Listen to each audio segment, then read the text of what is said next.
138 سے شروع ہو رہی ہے. لیسن نمبر آج کا لیسن نمبر ہے 17. سورہ اعوذ باللہ من الشیطان الرجیم. بسم اللہ الرحمن الرحیم.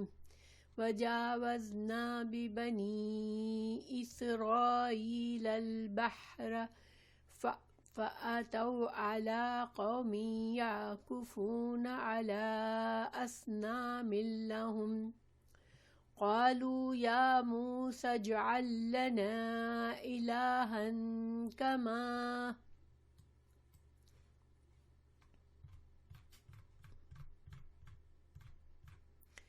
كما أصنام لهم قالوا يا موسى اجعل لنا إلها كما لهم آلهة قال إنكم قوم تجهلون.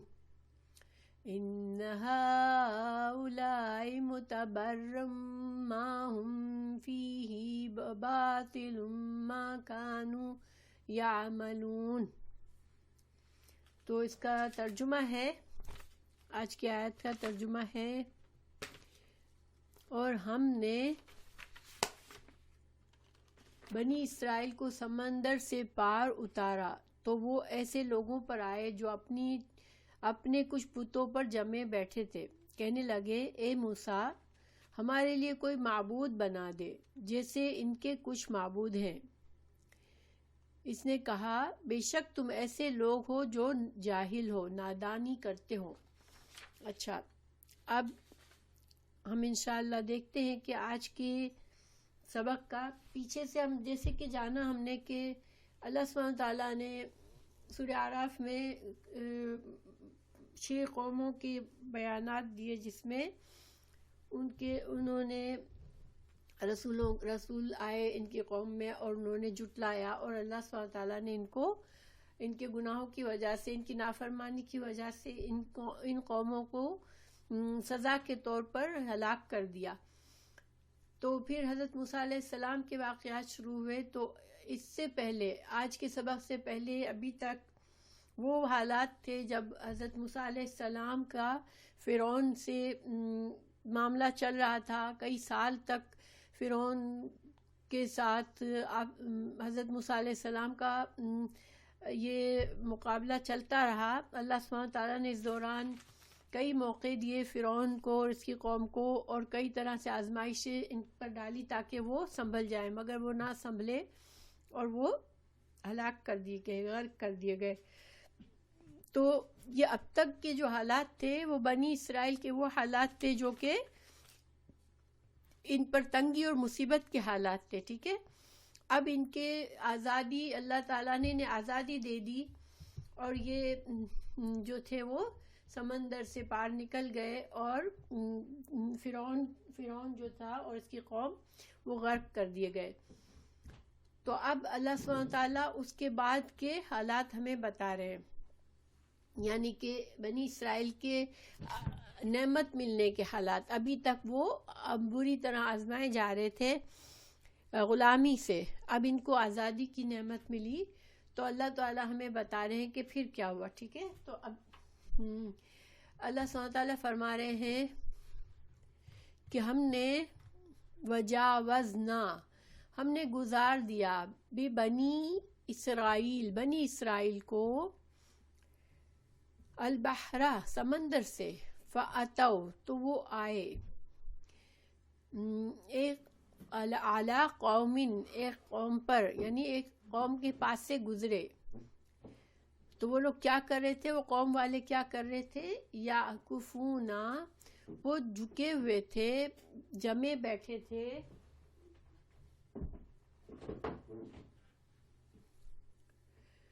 اعلیٰ، ہم جو اعتکاف کہتے ہیں نا، اعتکاف یہ اسی سے ہے. ٹھیک ہے، اعتکاف کا کیا مطلب ہوتا ہے کہ انسان دنیا کے دوسرے معاملات چھوڑ کر ایک جگہ پر بیٹھ کر جم کر عبادت کرے. تو یہ اللہ سبحانہ تعالیٰ کی عبادت میں نہیں بیٹھے تھے، بلکہ یہ یعکفونا وہ جمے ہوئے تھے، بیٹھے ہوئے تھے، اعلیٰ اصنام لہم وہ اپنے بتوں کی پوجا کر رہے تھے بیٹھ کر. تو بنی اسرائیل نے کہا قالو، انہوں نے کہا یا موسیٰ، اے موسیٰ، اجعل، بنا دے، لنا، ہمارے لیے، الہن، کوئی الہ، کما، جیسا کہ، لہم، ان کے لیے ہے، الہن، جسے ان کا کوئی بت ہے، ان کا الہ ہے جس کی یہ اس طرح عبادت کر رہے ہیں، ہمیں بھی ایسا الہ بنا دے. اب دیکھیں یہاں پر غور طلب باتیں ہیں. پہلی بات، کتنی حضرت موسیٰ علیہ السلام کی قوم نے کبھی عزت سے ان کو نہیں پکارا. یا موسیٰ، یا رسول اللہ کہنا چاہیے ان کو، یا نبی اللہ کہنا چاہیے، مگر ہمیشہ وہ یا موسیٰ کہتے تھے. تو انہوں نے مطالبہ کیا کہ ہمارے لیے بنا دے، اجعل، بنا دے ہمارے لیے، الہ، جیسا ان کا الہ ہے. تو حضرت موسیٰ علیہ السلام نے کہا قالا انکم، بے شک تم، قوم، ایک قوم ہو، تجہلون، تم جہالت برتتے ہو، تم جاہل قوم ہو. اب اس کو یہاں پر لفظ جاہل کو سمجھ لیتے ہیں. جاہل کیا ہوتا ہے؟ دیکھیں جاہل کا عربی میں دو طرح سے انسان جاہل ہو سکتا ہے. ایک تو یہ کہ اس کو علم نہیں ہے، ٹھیک ہے، کہ کسی کو علم نہیں ہے تو وہ جاہل ہے، کہ اس کے پاس، اس کو پتہ نہیں ہے چیزوں کا. اور یہ والا جو جہالت ہے وہ بہت مذموم، یعنی اس پر انسان کو، اس کو برے معنی میں نہیں ہمیشہ لیا جاتا، کبھی کبھی بس یہ کہ بتانے کے لیے کہ اس انسان کے پاس علم نہیں ہے، ٹھیک ہے. مگر ایک اور جہالت ہوتی ہے جس میں انسان کی ایک عادت، جلد بازی کی عادت ہوتی ہے کہ وہ بس بغیر سوچے سمجھے بات کرتا ہے. ہاں، یہ جو ان کی جہالت ہے نا، یہ ایسی ہے کہ جذباتیت والی جہالت ہے. بس جلد بازی سے جو منہ میں آیا بول دیا، کچھ غور نہیں کیا، کچھ سوچا نہیں. اس جہالت کو میں عقل، یہ عقل نہ ہونے کی وجہ سے، یعنی عقل کا استعمال نہ کرنے کی وجہ سے. ضروری نہیں ہے کہ عقل نہ ہو، مگر جو لوگ عقل کو استعمال نہیں کرتے، بس بغیر سوچے منہ کھول کر کچھ نہ کچھ بول دیتے ہیں، وہ بھی جاہل ہوتے ہیں اکثر. اور یہ جہالت اسلام میں ناپسندیدہ ہے. مسلمان کو چاہیے کہ مسلمان جو ہوتا ہے وہ ہر معاملے کو سوچ بچار کے کہتا ہے. وہ اپنی الفاظ کو بغیر سوچے سمجھے بس زبان سے نہیں نکال رہا ہوتا، کیونکہ انسان کے الفاظ جو ہے وہ زبان کے گناہ ہوتے ہیں. اگر انسان کے الفاظ سے برے نتائج نکلتے ہیں، لوگوں کو تکلیف پہنچتی ہے، شرکیہ باتیں ہوتی ہیں، یہ ساری چیزیں بہت نقصان دہ ہو سکتی ہیں. تو اس لیے ریئیکشن، جو ضروری نہیں ہے کہ صرف زبان کی بات ہو، انسان ریئیکشن جو کرتا ہے جہالت میں. مثال میں آپ کو دوں کہ بہت سے لوگ خود اسلام کو صحیح طرح فالو بھی نہیں کر رہے ہوں گے، لیکن جیسے ہی سنیں گے کہ کہیں فلاں دور کسی نے آپ صلی اللہ علیہ وسلم کی گستاخی میں کوئی بات کی ہے، تو وہ اس حد تک، بری حد تک وہ ریئیکشن کریں گے کہ ڈسٹرکشن پر اتر آتے ہیں، چیزوں کو جلانے لگتے ہیں، مار دھاڑ کر دیتے ہیں. تو وہ ریئیکشن، اس طرح کا ریئیکشن اسلام میں مناسب نہیں ہے. کیونکہ دیکھیں ہر چیز کے معاملے میں انسان کو اللہ نے عقل دی ہے، وہ سوچ سمجھ کر فیصلے کرے. بے شک رسول اللہ صلی اللہ علیہ وسلم کی محبت جو ہے وہ ہم سے ریکوائرڈ ہے کہ ہر چیز سے زیادہ ہو. اللہ کے رسول صلی اللہ علیہ وسلم کی محبت اور آپ صلی اللہ علیہ وسلم کی عزت ہم سے مطلوب ہے کہ ہم اپنے ہر چیز سے زیادہ ان کی عزت کریں. لیکن اس طرح کی حرکتیں کرنا جو بالکل ایک انسان اور جانور میں فرق مٹا دے، کہ بالکل ایک جیسے بندر ہوتے ہیں، وہ اچھل کود کرتے ہیں یا مار دھاڑ کرتے ہیں، تو ان کے لیے ان کو کوئی سمجھ کے بغیر کر رہے ہوتے ہیں، بس جذبات کے غلبے سے کرتے ہیں. تو اس طرح سے انسان کو، خاص طور سے ایک مسلمان کو، زیب نہیں دیتا اس طرح سے کسی بھی معاملے میں. جو عام گھریلو معاملے میں بھی بعض لوگ ایسے ہوتے ہیں کہ بس ایک جیسے ان کو ریئیکشن کرتے دیر ہی نہیں لگتی، ایک ذرا لمحے میں وہ اپ سے ڈاؤن کر دیتے ہیں ہر چیز کو. تو یہ بھی، اس کو بھی جہالت کہتے ہیں، اور یہ جہالت بری جہالت ہے. تو بہرحال چونکہ جہالت ایک ایسی چیز ہے جس کا انسان کو اپنے اندر دیکھنا چاہیے کہ میرے اندر یہ وصف نہ ہو. اس لیے میں تھوڑا سا جہالت کا آپ کو بتاتی ہوں کہ قرآن میں اللہ تعالیٰ نے 4 قسم کی جہالت کا ذکر کیا ہے. حکم الجاہلیہ، افحکم الجاہلیہ یبغون، کیا یہ لوگ اب ہدایت کے آ جانے کے بعد جاہلیہ قانون چاہتے ہیں. اور جہالت آپ صلی اللہ علیہ وسلم کے بعثت کے پہلے کا جو زمانہ تھا اس کو اسلام میں دور جہالت کہتے ہیں. تو یہ نہیں تھا کہ ان لوگوں کے پاس عقل نہیں تھی یا ان کے پاس علم نہیں تھا، بلکہ ان کے ہاں مرضی جو دل چاہے کرو، کوئی پابندی نہیں ہے، کوئی قانون نہیں ہے. جو طاقتور ہے وہ اپنی مرضی سے جو چاہے کر لے. تو یہ جو ہے حکم الجاہلیہ، اللہ نے فرمایا کہ کیا اللہ نے جب شریعت دے دی اس کے بعد یہ حکم الجاہلیہ چاہتے ہیں، تو یہ صحیح نہیں ہے. دوسری بات، حمیت الجاہلیہ کا لفظ آیا ہے کہ قریش نے حمیت الجاہلیہ سے کام لیا. تو حمیہ جو ہے انسان کے جذبات، جو انسان کو گرما دے. ہم ہوتا ہے گرم، یعنی پرجوش جذبات جو ہوتے ہیں، تو وہ ایسے جذبات کے رکھنا، کسی چیز کے بارے میں اتنی شدت کے ویوز ہو انسان کے، اتنی سخت قسم کے ان کے عقیدہ ہو کہ بس بغیر سوچے سمجھے اس کے لیے وہ مرنے مارنے پر تیار ہو جائیں گے. اس کو حمیت الجاہلیہ کہتے ہیں.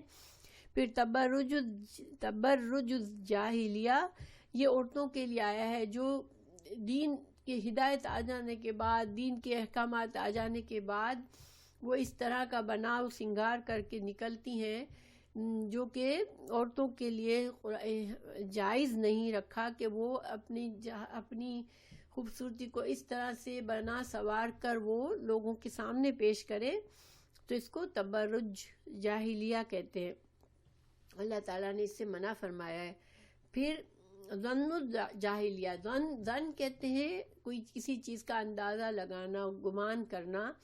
تو ظن الجاہلیہ جب انسان بغیر کسی دلائل کے، بغیر کسی علم کے اندازہ لگا لے بس کسی چیز کے بارے میں، اور پھر اس کے لحاظ سے اپنا معاملہ کرے، تو وہ یہ ظن الجاہلیہ ہے. تو بہرحال یہاں پر انہوں نے جاہلیت کا ثبوت دیا، اور یہ نہیں تھا کہ ان کے پاس علم نہیں تھی. حضرت موسیٰ علیہ السلام ان کے ساتھ اتنے سالوں سے فرعون کے ساتھ جو اسٹرگل چل رہی تھی، تو اس قوم کو حضرت موسیٰ علیہ السلام کی تعلیمات سے فائدہ بھی ہو رہا تھا اور ان کے پاس علم بھی آ رہا تھا، مگر انہوں نے جاہلیت برتی اور نکلتے ہی بس بغیر سوچے سمجھے ایسا مطالبہ کر دیا جو کہ بہت ہی انسان کو ہلاکت میں ڈالنے والا تھا. حضرت موسیٰ نے مزید ان کو سمجھایا، ان ہؤلائی، بے شک یہ جو ہے یہ جو عمل کر رہے ہیں، یہ جو پوجا کر رہے ہیں، متبرن، یہ برباد ہونے والا عمل ہے. ما ہم فیہ، جس میں یہ مبتلا ہے، جس چیز میں یہ قوم، یعنی کہ بت پرستی میں، یہ تو برباد کرنے والا عمل ہے. وباطل ما کانوا یعملون، اور یہ باطل ہونے والا ہے، یہ عمل باطل ہونے والا ہے جو یہ کچھ کر رہے ہیں. تو باطل جو ہے وہ حق کے خلاف ہوتا ہے. تو موسیٰ علیہ السلام نے ان کو سمجھایا کہ تم ایسی جہالت کا مطالبہ کر رہے ہو، اور جس چیز کی تم خواہش کر رہے ہو، اللہ کے علاوہ تم کسی بت کو چاہتے ہو، تو یہ جو ہے بہت ہی زیادہ تم کو برباد کرنے والا معاملہ ہے، ہلاک کرنے والا معاملہ ہے. قال غیر اللہ، پھر مزید کہا کہ کیا غیر اللہ کے سوا ابغیکم، تم چاہتے ہو، تم تلاش کرتے ہو، الہن، کوئی اور الہ، وہوا، اور وہ فضلکم، اس نے تم پر فضیلت کی، تم کو فضیلت دی، علی العالمین، تم پر اللہ نے تمہیں تو جہان والوں پر فضیلت دی کہ تمہیں ہدایت کے لیے چن لیا، اور تم اتنی گمراہی کی بات کر رہے ہو کہ تم جو ہے وہ اللہ کے سوا کوئی اور الہ چاہتے ہو معبود بنانے کے لیے. تو یہاں پر 4 باتیں کہی ہیں امام حضرت موسیٰ علیہ السلام نے کہ تم جہالت کر رہے ہو بغیر سوچے سمجھے اتنی بڑی بات کر رہے ہو, اور تم جو ہو جو چیز باطل ہے تمہیں حق اللہ نے دیا ہے اور تم باطل کی خواہش کر رہے ہو, اور تم اللہ سبحانہ تعالیٰ نے تم کو اتنی بڑی فضیلت دے دی. دیکھیں اس زمانے کے لیے اللہ نے اس قوم کو, حضرت موسیٰ علیہ السلام کی قوم کو اپنی ہدایت کے لیے چنا تھا تاکہ وہ اللہ کے دین کو سمجھے اور پھر وہ اس کو آگے پہنچائے. تو اللہ سبحانہ تعالیٰ نے ان کو علی العالمین سے یہاں مطلب یہ نہیں ہے کہ ان کو آپ صلی اللہ علیہ وسلم کی امت پر بھی فضیلت دے دی تھی اللہ نے, لیکن اللہ تعالیٰ نے اس زمانے کی تمام قوموں پر ان کو فضیلت دی اور ان کو ہدایت, اللہ کی ہدایت دینے کے لیے اللہ کے رسول کو بھیجا اور اللہ کی کتاب دینے کا فیصلہ کیا. تو اتنا بڑی, یہ تو سب سے بڑی نعمت ہے. اس نعمت کے ملنے کے بعد تم غیر اللہ کی خواہش کر رہے ہو تو تم بہت ہی زیادہ ظلم اور زیادتی اور جہالت کر رہے ہو. پھر اللہ تعالیٰ مزید موسیٰ علیہ السلام مزید سمجھا رہے ہیں ان کو کہ وَإِذْ أَنْجَيْنَاكُمْ, جب تم کو نجات دی من آل فرعون, اللہ نے جب تمہیں آل فرعون سے نجات دی جو کہ یسومونکم, وہ تمہیں چکھاتے تھے, سوء العذاب, بہت برا عذاب تمہیں چکھاتے تھے, یقتلون, وہ قتل کرتے تھے ابناءکم, تمہارے بیٹوں کو, یستحیون, اور وہ زندہ چھوڑ دیتے تھے, نساءکم, تمہاری عورتوں کو, وفی ذالکم, اور اس میں بلاء, آزمائش تھی, من ربکم عظیم, تم پر بہت بڑی آزمائش تھی یہ اللہ کی طرف سے. تو امام حضرت موسیٰ علیہ السلام نے ان کو اللہ کا احسان یاد دلایا. اچھا, یہاں پر جو کہا گیا کہ اللہ کی طرف سے آزمائش تھی تم پر, تو بلاؤن کا لفظ جو ہے وہ دونوں معنوں میں ہوتا ہے, یعنی کہ آزمائش, اچھے حالات کی آزمائش کو بھی بلاؤن کہتے ہیں, اور اللہ تعالیٰ جب نعمتیں دے کر نعمتیں بھی اللہ کی آزمائش ہوتی ہے اور تنگی بھی اللہ کی آزمائش ہوتی ہے. مگر غور کرنے کی بات یہ ہے کہ جب بنی اسرائیل غلامی سے آزمائے جا رہے تھے, وہ ان کا تنگی کا دور تھا اور ان پر بہت سخت مصیبت آئی ہوئی تھی, اس وقت یہ اللہ کی طرف سے ان پر آزمائش تھی, اور اس آزمائش میں یہ پورے اترے, کیونکہ پیچھے اللہ تعالیٰ نے فرمایا کہ ہم نے بنی اسرائیل کو جو ہے وہ ہم نے نجات دی, اور اللہ نے اپنا اچھا وعدہ ان سے پورا کیا کیونکہ انہوں نے صبر کیا تھا. تو اللہ نے ان حالات میں ان کے صبر کو پسند فرمایا, اور ان کا صبر کیا تھا اس وقت کہ فرعون کے غلامی میں رہ کر بھی وہ مشرک نہیں ہوئے تھے, یعنی وہ ان کے اندر بہت سی خرابیاں آ گئی تھی, اخلاقی خرابیاں آ چکی تھی, مگر ان کا ایمان جو تھا وہ ابھی بھی تھا اللہ پر, اور ابھی تک انہوں نے فرعون کو اپنا الہ نہیں مانا تھا. تو اللہ نے اس کو پسند کیا. ان کی ان تنگی کی آزمائش میں بنی اسرائیل اصل میں کامیاب ہوئے تھے. اللہ نے ان کی تعریف کی کہ انہوں نے صبر کیا, یعنی صبر سے مطلب کہ وہ اپنے دین, انہوں نے اپنی توحید کو نہیں چھوڑا. اس غلامی میں بھی تو اللہ نے ان پر احسان کیا اور اللہ نے انہیں آزاد کرایا اس سے. تو پہلی جو آزمائش تھی اس میں بنی اسرائیل کامیاب ہو گئے تھے, جو اس اللہ نے ان کو تنگی سے آزمایا تھا, ان کو غلامی سے آزمایا تھا. ٹھیک ہے, تو اب جو ہے چونکہ اللہ تعالیٰ نے ان کو آزادی دے دی, آزادی ایک بہت بڑی نعمت ہے, تو اب جو حالات اللہ بتا رہا ہے, اللہ تعالیٰ قرآن میں بتا رہا ہے, وہ اب ان کی اس آزمائش کے حالات ہیں جو کہ ان کو اللہ تعالیٰ اپنی نعمتیں دے کے اللہ تعالیٰ انہیں اپنی آزادی کی نعمت دی اس کو, اور ان کو وعدہ کیا کہ تم کو فلسطین کی زمین دے دی جائے گی. تو اب کی جو آزمائش تھی وہ ان کی اچھے حالات کی آزمائش تھی جس میں بنی اسرائیل کامیاب نہ ہو سکے. بہت سے بنی اسرائیل ناکام ہوئے. ظاہری بات ہے بعد میں پھر بہت سے اچھے بھی نکلے اور اللہ نے ان پر بڑے احسانات بھی کیے اور ان کو اللہ تعالیٰ نے حکومتیں دی, بادشاہت دی, سب کچھ کیا. لیکن جو شروع میں یہ جو قوم تھی وہ چونکہ جہالت اور غلامی میں زندگی گزاری تھی, تو ان کی جو اخلاقی خرابیوں کی وجہ سے وہ اللہ سبحانہ تعالیٰ کے احسان کی شکر گزار نہ بن سکی تھی. تو اللہ تعالیٰ اب ہمیں مزید بتا رہے ہیں کہ وہ وعدنا, ہم نے وعدہ لیا موسیٰ سے 30 لیلتاً راتوں کا, واتممناہا, اور ہم نے پھر پورا کر دیا اس کو بعشرن 10 سے, فتم, اور تو اس نے پورا کیا میقات وعدہ ربہ, اپنے رب کا مقرر کیا ہوا وعدہ, یعنی کہ 40 دن تک حضرت موسیٰ علیہ السلام کو اب بلا لیا گیا تورات پر. تو آپ کو پتہ ہے کہ موسیٰ علیہ السلام سے اللہ تعالیٰ نے پہلی بار کوہ طور پر کلام کیا تھا, اور یہ کلام جب اس وقت تھا جب حضرت موسیٰ علیہ السلام مدین سے نکلے, مدین میں شادی کی, وہاں 10 سال اپنے سسر کی مزدوری کی, یعنی سسر کے پاس ملازمت کی, اور پھر وہ ان کی میقات پوری ہوئی, سسر سے کیا ہوا وعدہ پورا ہوا, جو کہ ان کو بطور مہر 10 سال کی ملازمت کرنی تھی, وہ پورا کر کے اپنی بیوی کو نکلے تھے لے کر. تو پھر کوہ طور پر ان کو روشنی نظر آئی تھی اور وہ اوپر گئے تھے, تو اللہ سبحانہ تعالیٰ نے ان سے کلام کر کے ان کو نبوت بخشی تھی.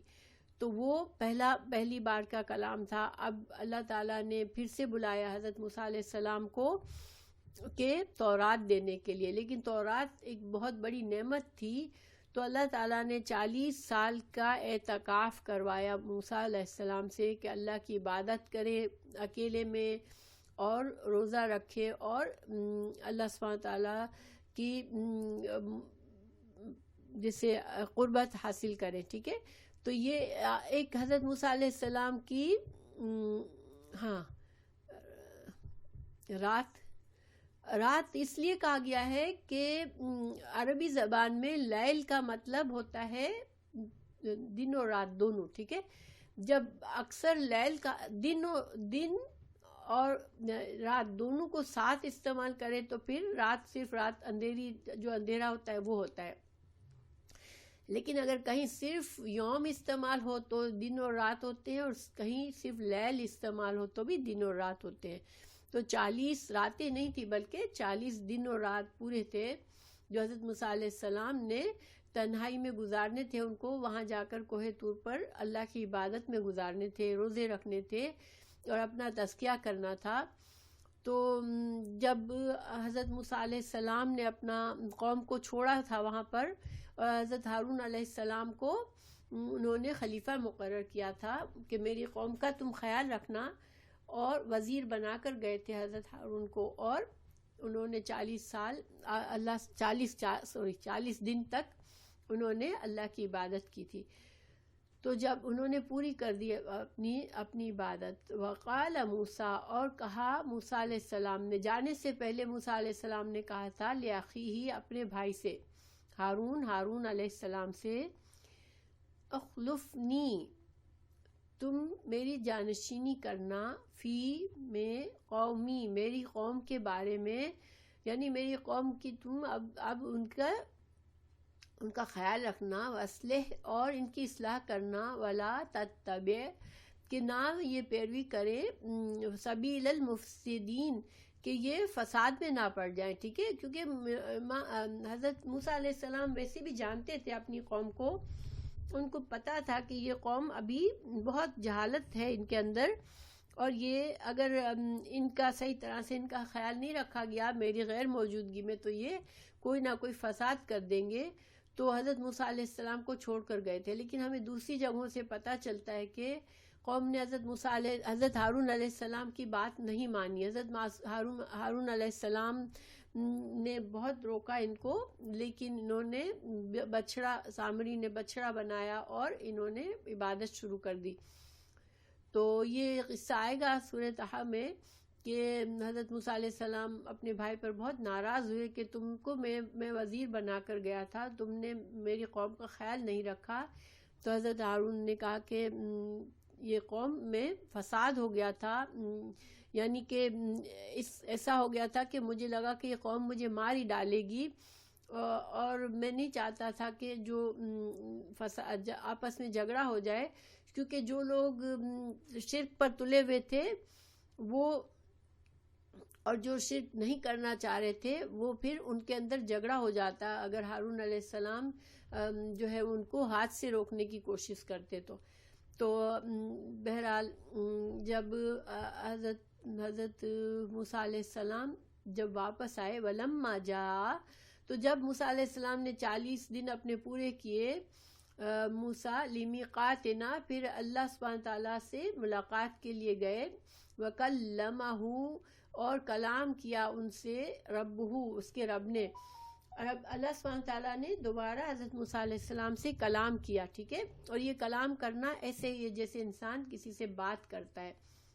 اور یہ حضرت موسیٰ علیہ السلام کی خاص ایک فضیلت تھی، جس کا قیامت کے دن حضرت موسیٰ علیہ السلام کے پاس لوگ جا کے ان سے کہیں گے کہ اللہ نے تو آپ کو بہت چنا اور آپ سے کلام بھی کیا دنیا میں، تو آپ ہماری شفاعت کریں، ٹھیک ہے. کیونکہ قیامت کے دن جو ہے وہ اتنا لمبا دن ہوگا، اتنا شدید تکلیف دہ دن ہوگا کہ تمام لوگ جمع ہوں گے اور سب انبیاء کے پاس باری باری جائیں گے کہ آپ شفاعت کریں کہ اب اللہ سبحانہ تعالیٰ ہم سے حساب کتاب کا لینا شروع کریں، تاکہ ہم اس قیامت کے دن کے مشکلوں سے نکل کر ہمارا جو بھی انجام ہونا ہے ہم اپنے انجام کو پہنچے.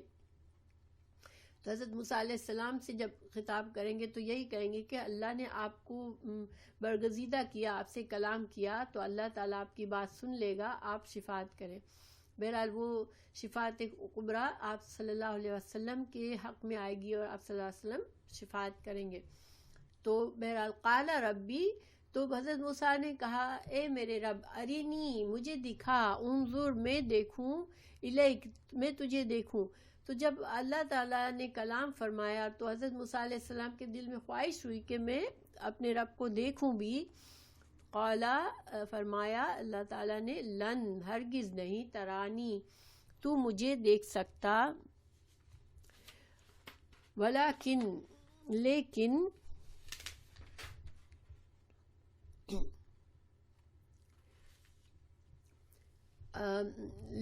انظر، دیکھو، الی الجبل، پہاڑ کی طرف دیکھو، فَإِنِ اسْتَقَرَّ، اگر قائم رہے پہاڑ، مکان ہوں اپنی جگہ، فَسَوْفَ، تو ان قریب، ترانی، تو تم بھی مجھے دیکھ لو گے. تو فلما، پھر جب، تجلی فرمائی، ظہور ہوا، ربہ، تیرے رب کا، اس کے رب کا، للجبل، پہاڑ کی طرف، جعلہ، کر دیا اس کو، دکن، ریزہ ریزہ، وخرّ، اور گر پڑے، موسیٰ صاعقہ، موسیٰ بے ہوش ہو کر گر پڑے. فلما، پھر جب، افاق، ان کو ہوش آیا، قال، کہا، سبحانک، پاک ہے یا اللہ، تو پاک ہے، تو میں توبہ کرتا ہوں، الیک، تیری طرف، انا، اور میں، اول المؤمنین، میں سب سے پہلا ایمان لانے والا ہوں. تو یہاں پر بہت سے لوگ اس اللہ سبحانہ تعالیٰ کے کلام کے قائل نہیں ہیں، وہ مختلف قسم کے اس کے معنی نکالتے ہیں، لیکن ہمیں احادیث سے اور قرآن کی دوسری جگہوں سے ہمیں پتہ چلتا ہے کہ یہ اللہ سبحانہ تعالیٰ نے اسی طرح کلام کیا تھا جس طرح کی بات کی جاتی ہے حضرت موسیٰ علیہ السلام سے، ٹھیک ہے. تو پھر جب حضرت موسیٰ علیہ السلام نے خواہش ظاہر کی، اللہ مجھے تجھے دیکھنا ہے، تو اللہ نے کہا کہ تم مجھے نہیں دیکھ سکتے، یعنی کہ مجھے اس دنیا کی آنکھ سے نہیں دیکھ سکتے.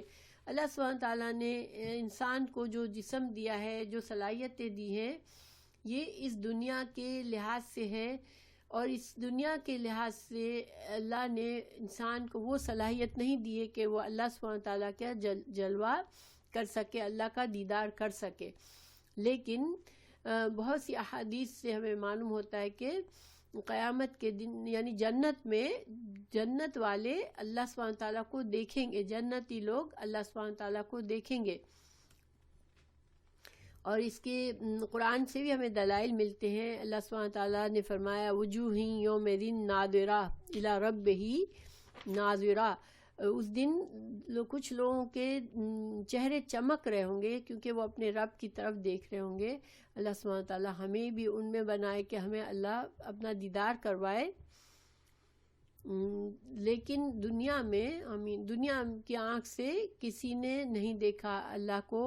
رسول اللہ صلی اللہ علیہ وسلم بعض لوگ کہتے ہیں معراج پر اللہ کو دیکھا تھا، لیکن اس کے بارے میں بھی صحیح حدیث ہے حضرت عائشہ کی کہ حضرت رسول اللہ صلی اللہ علیہ وسلم نے نہیں دیکھا تھا، معراج پر بھی اللہ کا دیدار نہیں کیا تھا.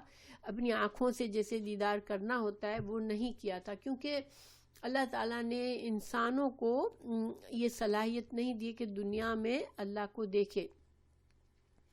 مگر انشاءاللہ اللہ تعالیٰ ہمیں توفیق دے، ہمیں ان خوش نصیبوں میں بنائے کہ ہم جنت میں اللہ سبحانہ تعالیٰ کا دیدار کریں انشاءاللہ. تو اس کے لیے جو ہے یہ جو سورہ قیامہ کی آیت ہے وجوہ یومئذ ناظرہ الی ربہا ناظرہ، اس دن چہرے چمک رہے ہوں گے، اپنے رب کی طرف دیکھ رہے ہوں گے. تو بہرحال حضرت موسیٰ علیہ السلام کو احساس ہوا کہ میرا مطالبہ صحیح نہیں تھا، اللہ سبحانہ تعالیٰ سے میں نے ایسی چیز کا مطالبہ کیا جو میرا حق نہیں تھا. تو انہوں نے معافی مانگی اللہ سے، اللہ کی پاکی بیان کی اور کہا کہ میں جو ہوں سب سے پہلے اس بات پر بلیو کرتا ہوں کہ تیرا اللہ تجھے دنیا میں کی آنکھ سے نہیں کوئی انسان دیکھ سکتا اور میں تجھ پر ایمان رکھتا ہوں. قال فرمایا اللہ نے یا موسیٰ اے موسیٰ علیہ السلام انی بے شک میں نے اصطفیتک میں نے تجھے چن لیا ہے علی الناس لوگوں پر برسالاتی اپنے پیغامات کے ساتھ وبکلامی اپنے کلام کے ساتھ، یعنی جو کلام اللہ نے کیا اس کے لیے خاص چنا موسیٰ علیہ السلام کو.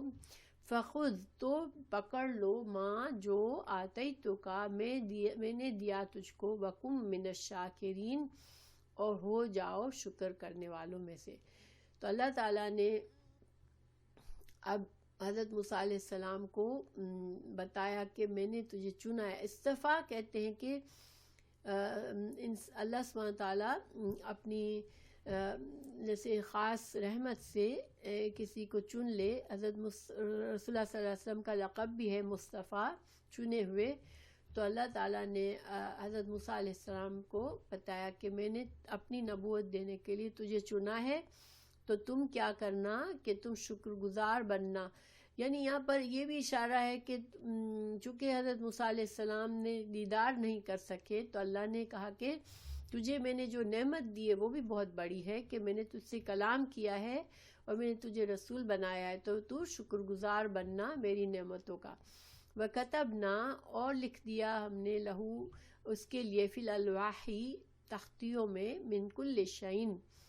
من کل شعین سے یہاں مطلب ہے ہر وہ چیز، ہر وہ حکم اور ہدایت کی نصیحت جو کہ بنی اسرائیل کے لیے ضروری تھی. ٹھیک ہے، کیونکہ من کل شعین تورات جو تھی وہ مکمل کتاب نہیں تھی کہ آج ہمارے لیے وہ اس میں وہ نصیحت کی کتاب نہیں ہے.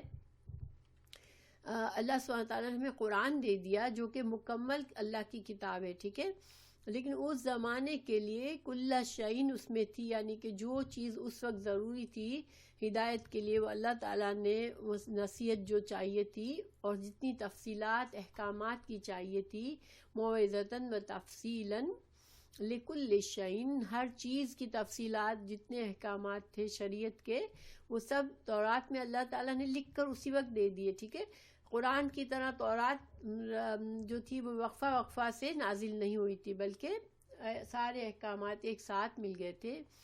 فخذھا پس پکڑ لو اس کو، بقوتن قوت کے ساتھ پکڑ لو، ٹھیک ہے. اس کا مطلب یہ ہے کہ مضبوطی سے اس کے احکامات پر عمل کرو اور اس میں جو کچھ نصیحتیں ہیں اس سے نصیحت لو اور اسے اپنی زندگی کا طریقہ بنا لو، مگر قوت کے ساتھ، مضبوطی کے ساتھ. وَأْمُرْ اور حکم دو قوم کا، اپنی قوم کو، یاخذ اس کو لے لے، بِأَحْسَنِهَا اس کو بہترین طریقے سے لے لیں. دیکھیں یہاں پر اس کے اچھے، اس کے بہترین حصوں کو لے لے. اس کے بارے میں دو طرح کی رائے ہے.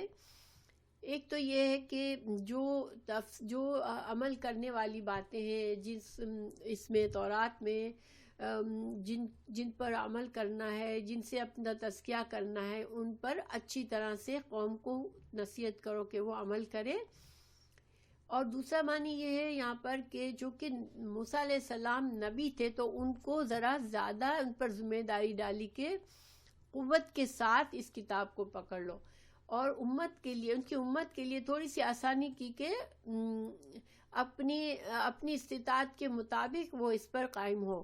اسی طرح دیکھیں رسول اللہ صلی اللہ علیہ وسلم پر بھی جیسے بہت سے احکامات جو تھے وہ خاص آپ صلی اللہ علیہ وسلم کے لیے ہوتے تھے، جو کہ امت پر نہیں تھے. مثال کے طور پر جو تہجد کی نماز تھی وہ آپ صلی اللہ علیہ وسلم پر فرض تھی، جبکہ امت کے لیے نفل نماز ہے. تو موسیٰ علیہ السلام، اللہ تعالیٰ کے جو انبیاء کرام ہوتے ہیں ان کے اوپر زیادہ ذمہ داری ہوتی ہے، کیونکہ ان کو جیسے نمونہ بننا ہوتا ہے اپنی قوم کے لیے.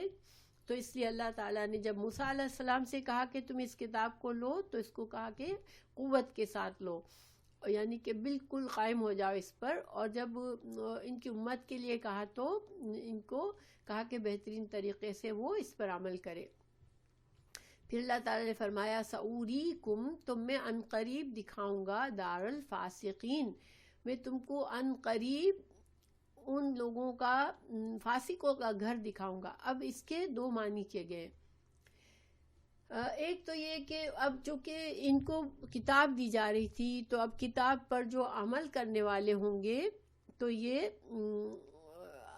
جو ہے وہ عمل میں کوتاہی کریں گے، اور جو اللہ کے نافرمان ہو جائیں گے کتاب ملنے کے بعد تو ان کو آخرت میں سزا دکھائی جائے گی، ان کو آخرت میں جہنم دکھائی جائے گی، ان کو فاسق کہا گیا، ٹھیک ہے.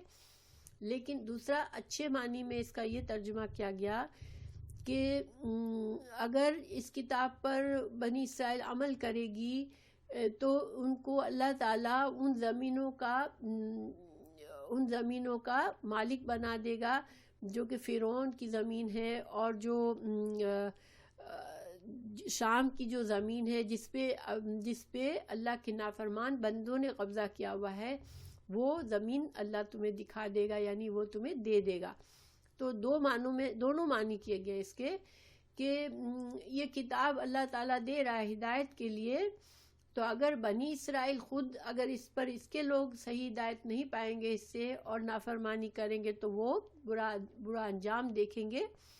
اور دوسرا معنی یہ کہ اگر وہ عمل کریں گے اس پر، اس کے مطابق، اور اللہ کے فرمانبردار بنیں گے تو اللہ نے ان لوگوں کے گھروں کا جن جگہوں پر اللہ کے نافرمان بندوں نے قبضہ کر رکھا ہے وہ زمین اللہ ان کو دے دے گا، اور ان فاسقوں کا گھر ان کو دکھا دے گا. تو بہرحال جو بھی واللہ عالم جو بھی معنی اس سے لے تو دونوں باتیں ہی صحیح ہیں کہ اللہ تعالیٰ جب ہمیں ہدایت کے لیے کتاب دے، اللہ تعالیٰ ہمارے لیے ہر چیز واضح کر دے، تو پھر انسان جو اس پر عمل کرے گا نیچرلی وہ فائدہ اٹھائے گا، اور جو نہیں کرے گا جانتے بوجھتے تو وہ نقصان اٹھائے گا. تو یہ دونوں معنی اس سے نکلتے ہیں. پھر اللہ تعالیٰ فرما رہے ہیں سأصرف عن آیاتی، تو میں ان قریب، سین جو ہے ان قریب کے لیے ہوتا ہے اور یہ فعل مضارع پر آتا ہے، تو فعل مضارع ہے یہ اصرفو، میں پھیر دوں گا، ان آیاتی میری آیات سے، میری نشانیوں سے، الذین ان لوگوں کو، یتکبرون جو تکبر کرتے ہیں، فی الارض زمین میں، بغیر الحق، بغیر حق کے وہ زمین پر تکبر کرتے ہیں جو لوگ، ان کو اللہ تعالیٰ پھیر دے گا اپنی آیات سے، یعنی ان سے اللہ تعالیٰ ہدایت کی توفیق چھین لے گا جو کہ تکبر کریں گے۔ یہاں پر تکبر جو ہے اس کی مذمت آئی ہے۔ دیکھیں تکبر کیا ہے، اللہ تعالیٰ جب اللہ کے بندے ہیں ہم، جب اللہ سبحانہ تعالیٰ ہم بندوں کے لیے ہدایت کا سامان کرے تو یہ انسان پر نعمت ہوتی ہے اللہ کی، کہ اللہ تعالیٰ اسے چن لیتا ہے، کہ اسے ہدایت دیتا ہے، اسے صحیح سمجھ دیتا ہے۔ تو اگر ایسے میں انسان تکبر کرے اور حق کو نہ قبول کرے تو پھر اس کا نقصان کیا ہوتا ہے کہ پھر وہ اللہ کی آیات سے پھر اللہ تعالیٰ اس کو ایسا اس کا دل پھیر دیتا ہے کہ اس کو آیات جو ہے اثر ہی نہیں کرتی اللہ کی، اور وہ ہدایت نہیں پا سکتا اللہ کی آیات سے۔ تو اللہ تعالیٰ مزید وضاحت کر رہے ہیں کہ وہیں یا رہو، اور اگر وہ دیکھیں، ہاں بالکل، اگر وہ دیکھیں کل آیاتین، ان کو ہر نشانی بھی اگر دیکھ لیں گے وہ، جب اگر اللہ تعالیٰ ان کے، دیکھیں اللہ جب کسی کے دل پہ مہر لگا دیتا ہے، اور اللہ تعالیٰ کب مہر لگاتا ہے؟ جب انسان اپنے آپ کو بڑا سمجھ کر، اللہ سے بے نیاز سمجھ کر وہ اللہ کی ہدایت کو قبول نہیں کرتا انسان، تو پھر اللہ تعالیٰ اس کے دل پر مہر لگا دیتا ہے۔ اس کے بعد اگر اس کے سامنے بڑی بڑی نشانیاں، معجزات بھی آ جائیں، جیسے کہ ہم دیکھتے ہیں کہ قوم سمود کے سامنے اونٹنی پہاڑ سے نکلی اور یہ بہت بڑی نشانی تھی، مگر انہوں نے ایمان نہیں لائے وہ۔ اسی طرح مکہ کے قریش کے سامنے رسول اللہ صلی اللہ علیہ وسلم نے چاند کو 2 ٹکڑوں میں کر کے دکھایا، ان کے شق القمر کا معجزہ دکھایا، مگر انہوں نے نہیں مانا۔ تو پھر انسان کی صلاحیت ختم ہو جاتی ہے اصل میں، جب انسان تکبر سے اللہ کی اس نعمت کو ٹھکراتا ہے تو پھر اس سے ہدایت کی توفیق ختم ہو جاتی ہے۔ کوئی بھی نعمت اللہ دے اس کی شکر گزاری کرنے سے نعمت بڑھتی ہے۔ اللہ تعالیٰ نے فرمایا قرآن میں وَإِن شَكَرْتُمْ لَأَزِيدَنَّكُمْ، اگر تم شکر کرو گے میری نعمتوں کا تو میں اور بڑھا دوں گا، ٹھیک ہے۔ لیکن اس کے مقابلے میں ناشکرے پن کا پھر نقصان بھی بہت بڑا ہے کہ اللہ تعالیٰ پھر اس کے دلوں پر مہر لگا دیتا ہے۔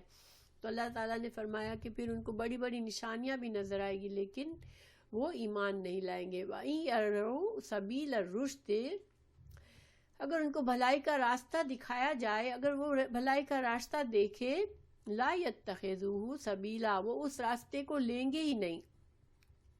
اگر جنت کا راستہ ان کے لیے کھول کے سامنے واضح کر دیا جائے تب بھی وہ اس پر نہیں چلیں گے۔ وَإِن يَرَوْا، اور اگر وہ دیکھیں سبیل الغی، اگر گمراہی کا راستہ دیکھیں گے، يَتَّخِذُوهُ سَبِيلًا، وہ اس کو اپنا راستہ بنا لیں گے۔ ذَلِكَ، یہ بِأَنَّهُمْ، یہ اس لیے ہوتا ہے، كَذَّبُوا، انہوں نے جھٹلایا، بِآيَاتِنَا، ہماری آیات کو، وَكَانُوا، اور تھے وہ، عَنْهَا غافلین، وہ انہوں نے ہماری آیات سے غفلت کی۔ تو غفلت بھی ایک بہت بری بیماری ہے، اور غفلت کیا ہے کہ انسان اپنی عقل کو استعمال ہی نہ کرے، غور و فکر ہی نہ کرے، اور جاہل بن جائے، علم آتے ہوئے بھی جاہل بن جائے اور غفلت میں پڑا رہے۔ آج مسلمانوں کی سب سے بڑی خرابی ہے کہ مسلمان غفلت میں ہے، مسلمان سوچتے ہی نہیں۔ بہت سے مسلمان جو طریقے سے رہ رہے ہیں اس سے آگے سوچنا نہیں چاہتے کہ اپنے اندر جھانکے کہ ہم کون سے راستے پہ چل رہے ہیں اور ہم کہاں جا رہے ہیں، ہم کیا کر رہے ہیں۔ یہ اس سے بالکل انسان اگر اپنے انجام سے بے خبر ہو کے جاتا ہے تو وہ غافل ہوتا ہے۔ تو پھر اللہ تعالیٰ نے فرمایا، میں انشاءاللہ تکبر کے بارے میں تھوڑا اور بھی بتاؤں گی، ابھی پہلے ہم کو بات پوری کر لیں۔ والذین، اور وہ لوگ، کذبوا، جنہوں نے جھٹلایا، بآیاتنا، ہماری آیات کو، ہماری نشانیوں کو، ولقاء الآخرۃ، اور آخرت کی ملاقات کو، حبطت، ضائع ہو گئے، اعمالہم، ان کے اعمال، یعنی کہ انہوں نے جو بھی کچھ اچھا کیا ہوگا دنیا میں تو ان کو آخرت میں اس کا کوئی اجر نہیں ملے گا. دیکھیں دنیا میں انسان بعض اوقات کافر لوگ ہوتے ہیں، مشرک ہوتے ہیں، مگر بعض اوقات بڑے اچھے اچھے کام بھی کرتے ہیں جس سے دوسروں کو فائدہ بھی ہوتا ہے، مگر ان اچھے کاموں کا اللہ ان کو دنیا میں ہی اجر دے دیتا ہے کہ ان کی شہرت ہو جاتی ہے، لوگ ان کی عزت کرتے ہیں، ان کو اللہ تعالیٰ دنیا میں اور زیادہ ان کی محنت کی وجہ سے زیادہ دے دیتا ہے نعمت دنیا کی. لیکن انسان اگر اللہ سبحانہ تعالیٰ کی پہچان کے سارے ذریعے موجود ہیں پھر بھی اللہ کو نہیں پہچانے اور اللہ کے لیے کوئی نیک کام نہ کرے، نیت اللہ کی طرف اس کی نہ ہو، آخرت کے فائدے کی طرف نہ ہو دھیان اس کا، تو اس کی جو بھی اعمال ہے وہ صرف دنیا کی حد تک رہتے ہیں، آخرت میں ان کا فائدہ ضائع ہو جاتا ہے. اسی لیے ہمیں ایک مسلمان کانشیس ہوتا ہے. دیکھیں ہم جو بھی کریں، مثال کے طور پر اگر ہم ایکسرسائز کرتے ہیں، ہمارے ذہن میں یہ کہ میں ایکسرسائز سے میرا جسم مضبوط رہے گا، میں ہیلتھی رہوں گا. اگر ہم خاص نیت بھی کر لیں کہ انشاءاللہ مجھے اللہ صحت دے گا، مجھے اللہ مضبوط بنائے گا تو میں اور دین کی خدمت کروں گی، اللہ کی رضا کے کام کروں گی، تو انشاءاللہ ہماری یہ ایکسرسائز، یہ محنت ساری بھی، حالانکہ ہم اپنے جسم کو بہتر بنانے کے لیے کر رہے ہیں مگر وہ بھی عبادت بن جائے گی. اسی طرح ہم اچھا کھانا بنا رہے ہوں گے تو ہماری نیت یہ ہوگی کہ میں یہ صاف ستھرا اچھا کھانا اس لیے بنا رہی ہوں کہ میری اور میرے گھر والوں کی صحت اچھی رہے تاکہ ہم اللہ کی عبادت اچھی طرح کر سکیں، تو انشاءاللہ ہمارا یہ کھانا بنانا بھی عبادت ہو جائے گا. لیکن جو انسان آخرت کے خیال سے اللہ کے وجود سے بالکل غور و فکر نہیں کر رہا اور بس دنیا کی طرف ہی اس کا دھیان ہے، تو وہ غافل انسان ہے اور اس کے سارے اعمال صرف دنیا کی حد تک ہی ہیں، آخرت میں وہ بالکل ضائع ہو جائیں گے. پھر اللہ تعالیٰ فرما رہے ہیں کہ حل یجزون، کیا وہ جزا پا سکتے ہیں، الا مگر یہ کہ ما کانوا یعملون، جو کچھ یہ عمل کرتے ہیں. یعنی انسان کو اللہ تعالیٰ فرما رہے ہیں کہ اللہ تعالیٰ انسان کو صرف وہی دیتا ہے، اسی کا بدلہ دیتا ہے جو انسان کرتا ہے. تو جب انسان اللہ کے لیے کچھ کرتا ہے تو اللہ اس کو قبول کرتا ہے، اس کو دنیا اور آخرت میں اس کے لیے اجر رکھ دیتا ہے. لیکن جب انسان اللہ کے لیے کرتا ہی نہیں ہے کچھ تو پھر اس کے لیے کچھ بھی نہیں ہوتا آخرت میں. اب دیکھیں یہاں پر اس سبق میں، آج کے سبق میں کچھ ایسی باتیں ہم نے سیکھی جو کہ غور طلب ہے، ٹھیک ہے. یعنی اگر ہم انشاءاللہ ان چیزوں پر نظر رکھیں تو اور ہم دیکھیں اپنے اندر، جھانک کر دیکھیں کہ میرے اندر تو یہ چیزیں نہیں ہیں، تو انشاءاللہ ہمیں فائدہ ہوگا کہ ہم اپنی کانشیسلی ہم اپنی ان بری عادتوں کو، برے اخلاق کو نکالیں گے. جہالت کے بارے میں تو میں نے آپ کو بتا دیا کہ جہالت جو ہے وہ عقل کے خلاف ہے، یعنی علم کے خلاف جہالت بھی بہت اچھی نہیں ہے کہ انسان علم نہ حاصل کرے اور جاہل رہے، اور علم سے مطلب میرا دین کا علم ہے، ٹھیک ہے. لیکن عقل جو اللہ نے غور و فکر کرنے کی توفیق دی، اس کے بغیر انسان ایکشن کرتا ہے، بولتا ہے، بغیر سوچے سمجھے جذباتی پن سے ہر فیصلہ کرتا ہے، تو یہ بھی پسندیدہ نہیں ہے. اس میں انسان بہت غلط طرف جا سکتا ہے. تو ہم نے جہالت کے نقصان دیکھے. اب ہم غور کر سکتے ہیں اپنے اندر کہ میرا معاملہ کیا ہے. کیا مجھے فوراً غصہ آتا ہے؟ کیا میں اپنے غصے میں بے قابو ہو کے ایسے کام کر جاتی ہوں کہ جو کہ بعد میں مجھے پتہ چلتا ہے کہ یہ بات غلط کر دی میں نے؟ تو اگر ایسی عادت ہے تو یہ ہم سوچیں کہ اللہ نے بھی ہمیں اس کو پسند نہیں کیا اور ہمیں اس سے بچنا چاہیے انشاءاللہ. اگر ہم اپنی جہالت پر کنٹرول رکھیں گے تو جہالت کو چھوڑنے والا ہدایت کی طرف جاتا ہے، کیونکہ جہالت کا اپوزٹ جو ہے وہ ہدایت اور رشد ہے. تو انشاءاللہ ہم ہدایت کی طرف جائیں گے، ٹھیک ہے. اچھا، دوسرا یہاں ہمیں تکبر کے بارے میں پتا. اچھا، پہلی بالکل شروع کی آیت میں ہمیں اللہ نے بتایا کہ بلاؤن، آزمائش. تو آزمائش کا مطلب ہمیں اس آیت میں پتا چلا کہ بنی اسرائیل کو اللہ نے دونوں طرح سے آزمایا.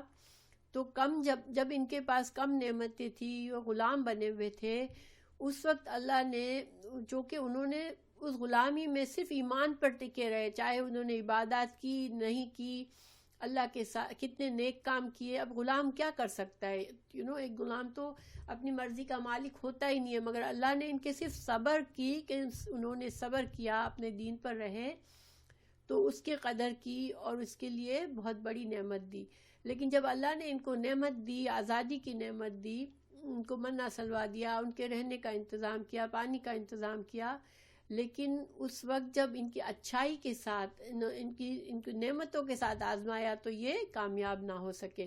تو اس سے امت مسلمہ کو بھی یہ دیکھنا ہے کہ ہم کس دور میں ہیں آج، اور ہمیں کیا چیز کی کمی ہمارے اندر کہ جس سے ہم اللہ سے دور ہیں.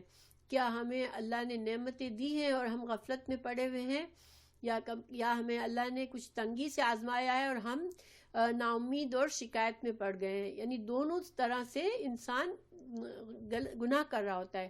مومن کا طریقہ ہے کہ آزمائش اور تنگی میں صبر کرے اور نعمتوں میں شکر کرے. صبر اور شکر کے درمیان ہم کو رہنے کا ہے انشاءاللہ، تو ہم اپنی اصلاح اس طرح بھی کر سکتے ہیں. تیسری اہم بات ہم نے یہ جانی کہ تکبر جو ہے وہ بہت بری بیماری ہے، اور صحیح معنوں میں دیکھا جائے تو تکبر جو ہے اتنی خطرناک بیماری ہے کہ وہ جہنم میں لے جائے گی. ٹھیک ہے، ایک حدیث ہے کہ اللہ تعالی رسول اللہ صلی اللہ علیہ وسلم نے فرمایا کہ تکبر کرنے والا جنت میں نہیں داخل ہو سکے گا. ٹھیک ہے، تو تکبر ایسی بیماری ہے جو انسان کو جنت سے محروم رکھے گی. اور تکبر کے کئی لیول ہوتے ہیں. شیطان کا بھی سب سے بڑا گناہ تکبر ہی تھا کہ اس نے تکبر کیا اور سجدہ نہ کیا، تو ہمیشہ کے لیے اللہ کی رحمت سے محروم ہو گیا. اب ہم جو ہے اپنے اندر دیکھ سکتے ہیں کہ تکبر ہمارے اندر کتنا ہے. ٹھیک ہے، تو دیکھیں تکبر کیا چیز ہے. تکبر کی تعریف حدیث میں یہ ہے کہ انسان دوسروں کو حقیر سمجھے. ٹھیک ہے، نمبر 1 دوسروں کو حقیر سمجھے اور حق کو قبول نہ کرے، سچ بات کو قبول نہ کرے اور دوسروں کو حقیر سمجھے. تو آپ دیکھیں جب کسی انسان میں یہ چیز ہوگی تو اس کے اندر اور کیا بیماریاں پیدا ہو سکتی ہیں، ایمان جو کہ ایمان کے لیے نقصان دہ ہے. نمبر 1 اس کا اخلاق برے اخلاق پیدا ہوں گے اس کے اندر. کیونکہ دیکھیں جو انسان متکبر ہوگا وہ کبھی نرمی اور پیار سے لوگوں سے اچھے انداز میں بات نہیں کرے گا. تکبر انسان کرنے والے انسان کا ایک لہجہ بھی الگ ہوتا ہے اور اس کا باڈی لینگویج ڈیفرنٹ ہوتی ہے، تو وہ اس کا اخلاق برا ہوتا ہے. نمبر 1 ٹھیک ہے، جو کہ ایمان کے خلاف ہے. ایمان ہمیں یہ سکھاتا ہے کہ ایک مسلمان جو ہے وہ بہترین اخلاق رکھتا ہے. آپ صلی اللہ علیہ وسلم کا جو تھا اخلاق سب سے بہترین تھا، اور ہمارے لیے آپ صلی اللہ علیہ وسلم کی ذات اسوہ حسنہ ہے. اچھا، دوسرا نقصان یہ ہوتا ہے کہ متکبر انسان کے دل میں حسد پیدا ہو جاتا ہے، کینہ پیدا ہو جاتا ہے. کیونکہ دیکھیں حسد کیوں انسان کے اندر پیدا ہوتا ہے تکبر سے، کہ تکبر کرنے والے کی خواہش یہ ہوتی ہے کہ میں بڑا رہوں، ہم اونچا رہوں دوسرے سے.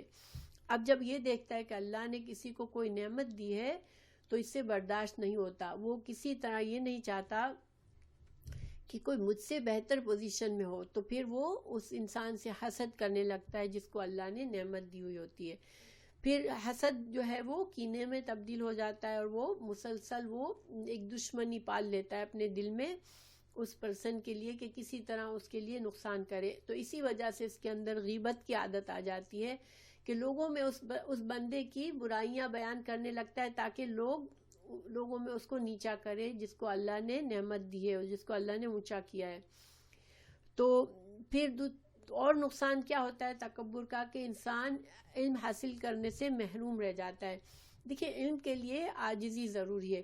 جو بندہ آگے بڑھتا ہے کہ مجھے علم سیکھنا ہے، وہ یہ اعتراف کرتا ہے کہ مجھے علم نہیں ہے، میرے اندر علم کی کمی ہے اور مجھے علم حاصل کرنا ہے، تو وہ کوشش کرے گا. لیکن جس بندے کو اپنی کوتاہی نہیں دیکھنی ہوتی ہے، جو ہر حال میں اپنے آپ کو بڑا جاننا چاہتا ہے، وہ کہتا ہے مجھے سب پتہ ہے، مجھے کوئی ضرورت نہیں ہے، میں سب جانتا ہوں. وہ کسی کے پاس بعد اب بیٹھ کے کسی سے علم حاصل کرنا ہی گوارا نہیں کرتا، تو وہ علم سے بھی محروم رہ جاتا ہے.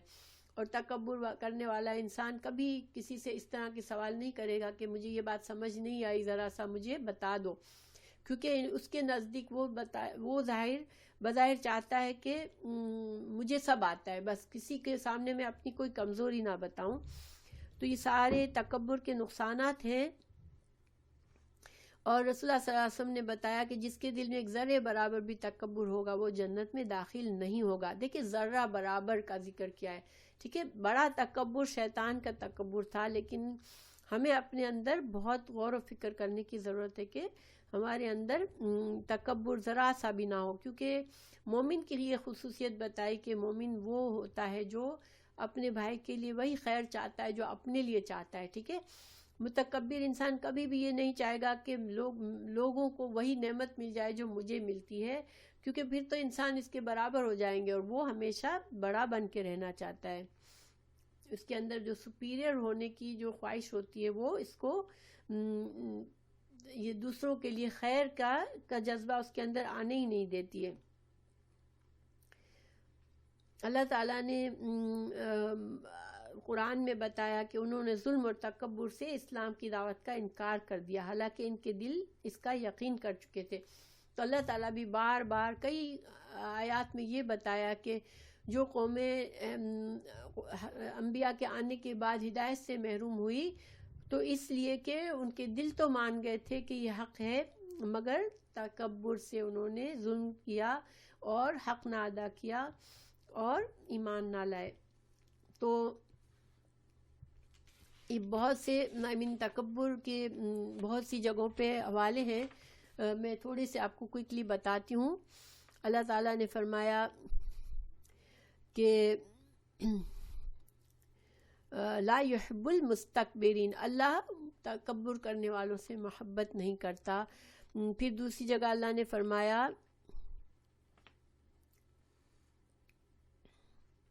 صحیح حدیث ہے کہ رسول اللہ صلی اللہ علیہ وسلم نے فرمایا کہ جہنم نے کہا میں متکبر لوگوں کے لیے منتخب ہوئی ہوں۔ نبی صلی اللہ علیہ وسلم نے فرمایا جابر اور متکبر لوگ قیامت کے دن چیونٹیوں کی صورت میں اکٹھے کیے جائیں گے اور ان کو لوگوں کے پاؤں تلے روندے جائیں گے، کیونکہ وہ اللہ کی نگاہ میں ذلیل ہیں۔ پھر ابلیس کا بھی سب سے بڑا گناہ تکبر ہی تھا، ٹھیک ہے، اور تکبر کے کئی درجے ہوتے ہیں۔ انسان کے دل میں چھوٹا سا صرف ایک پودا ہوتا ہے تکبر کا، تو وہ جو ہے وہ اپنے آپ کو دوسرے سے بہتر سمجھنے لگتا ہے، ٹھیک ہے، کہ میں بہتر ہوں، یعنی کوئی دلیل کے بغیر وہ یہ سوچتا ہے کہ بس میں بہتر ہوں دوسروں سے۔ تو یہ جب ہمارے اندر یہ فیلنگ آئے، ہم کہیں لوگوں کے ساتھ ہوں، ہمیں لگے کہ ہم دوسروں سے بہتر خود کو کسی طرح سمجھ رہے ہیں، تو فوراً اس کا علاج کرنا چاہیے۔ یہ پہلا درجہ۔ دوسرا درجہ، انسان کہیں مجلس میں جاتا ہے تو کوئی ایسی جگہ ڈھونڈ کے بیٹھتا ہے جہاں پر وہ نمایاں طور پر نمایاں ہو لوگوں میں، اور اپنے ساتھیوں کے آگے اور ان کے حق میں کوتاہی بھی کرتا ہے، دوسروں کے مقابلے میں کوتاہی کرتا ہے، ان پر اعتراض کرتا ہے، اور بات ہی بات میں ذرا دیر میں منہ پھلا لیتا ہے۔ تو یہ سارے تکبر کی نشانیاں ہیں۔ اگر ان میں سے کوئی چیز ہمارے اندر ہے تو ہم اپنا علاج کر لیں، انشاءاللہ یہ ہمارے لیے بہتر ہے۔ پھر تکبر کرنے والا بڑے بڑے دعوے بھی کرتا رہتا ہے اور اپنی خوبیاں خود بیان کرتا ہے کہ میں ایسا ہوں، میں ایسا ہوں، میں ایسا ہوں، اپنے نفس کو بڑا پاکیزہ بتاتا ہے، بڑا عمدہ بتاتا ہے، فخر کے طور پر اپنے حالات بیان کرتے رہتا ہے کہ میں نے فلاں جگہ پہ یہ کیا، میں نے فلاں جگہ پہ وہ کیا۔ یہ سب تقویٰ کے خلاف ہے۔ حضرت عبداللہ بن عباس کا قول ہے کہ اللہ تعالیٰ نے فرمایا کہ ایک آدمی دوسرے آدمی سے کہتا ہے میں تجھ سے زیادہ معزز ہوں، اور تقویٰ کے بغیر کوئی بھی کسی سے زیادہ معزز نہیں ہوتا۔ یعنی کہ حضرت عباس فرما رہے ہیں کہ اگر تمہیں ایسا لگتا ہے کہ تم دوسروں سے معزز ہو تو اپنے اندر تقویٰ دیکھو کہ کتنا اللہ کا خوف ہے، کیونکہ اللہ تعالیٰ نے فرمایا ان اکرمکم عند اللہ اتقاکم، کیونکہ اللہ کے نزدیک سب سے عزت دار کون ہے؟ جس کے اندر زیادہ تقویٰ ہے۔ تو تقویٰ تکبر مختلف وجوہات سے ہو سکتا ہے. انسان کو اپنی شکل و صورت پر، اپنی طاقت پر، اپنی صلاحیتوں پر، اپنے بولنے کے انداز پر، بہت سی چیزوں پہ تکبر ہو سکتا ہے. ٹھیک ہے، تو تکبر ایک بہت ہی بری چیز ہے، اور اس کے لیے انسان اپنے آپ کو کیسا علاج کرے کہ اپنے آپ کو یاد دلائے کہ جب میں پیدا ہوا کتنا کمزور تھا اور کس طرح سے پیدا ہوا. میری اسٹارٹ کہاں سے ہوا؟ ایک نطفے سے اسٹارٹ ہوا ہے، اور میرا خاتمہ کہاں ہوگا.